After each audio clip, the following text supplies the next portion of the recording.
So ఇది మొత్తం మీద మీడియా పాయింట్ దగ్గర బహుశా ఎప్పుడూ చూడని ఒక సంఘటన మనం చూసాం. సబితా ఇంద్రారెడ్డి ఎమోషనల్ అవ్వడం మనం చూసాం. మొత్తం యావత్ తెలంగాణ ఆడబిడ్డలకి జరిగిన అవమానంగా ఇది అభివర్ణిస్తూ వచ్చారు.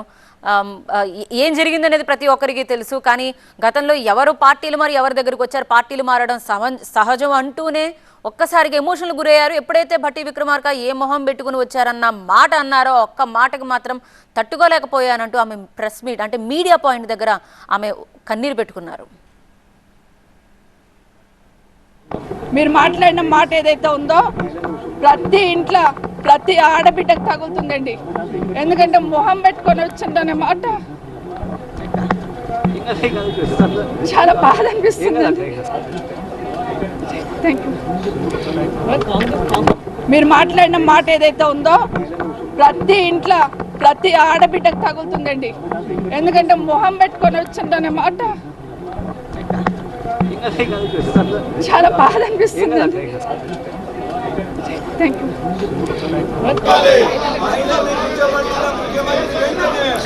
ఇక పార్టీ మారారు అని సీఎం రేవంత్ రెడ్డి ఆ మాటకి సంబంధించి కూడా ఆమె గతంలో ఎప్పుడూ మాట్లాడలేదు. పార్టీ గౌరవం ఇస్తూనే వచ్చాను, కానీ ఇప్పుడు చెప్తున్నానంటూ పార్టీ మారానా లేకపోతే పార్టీ నుంచి గెంటేశారా అంటూ కూడా ఆమె ఒక్కసారిగా రివీల్ అయ్యారు. అప్పట్లో ఏం జరిగిందో ప్రతి ఒక్కరికి తెలుసు. ఆశీర్వదించి పార్టీలోకి తీసుకొచ్చాను, కానీ నన్నే పార్టీ నుంచి గెంటేశారంటూ ఆమె అక్కడ భావోద్వేగానికి లోనయ్యారు.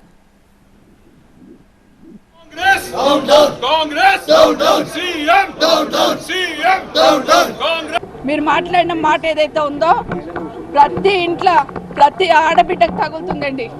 ఎందుకంటే మొహం పెట్టుకొని వచ్చిందనే మాట చాలా బాధ అనిపిస్తుంది. మీరు మాట్లాడిన మాట ఏదైతే ఉందో ప్రతి ఇంట్లో ప్రతి ఆడబిడ్డకు తగులుతుందండి. ఎందుకంటే మొహం పెట్టుకొని వచ్చిందనే మాట చాలా బాధ అనిపిస్తుంది.